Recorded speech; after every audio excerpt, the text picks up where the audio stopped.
I was riding and it started to rain and my engine shut off on me, and now every time I try and start it, it makes this sound.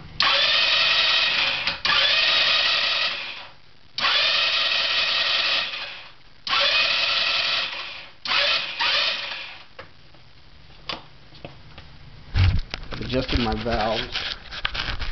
Those are okay right now. I have a feeling it has something to do with something electric. It was exposed like this when I was riding, and I mean, it didn't rain too hard, but the sprinkling built up after a little while.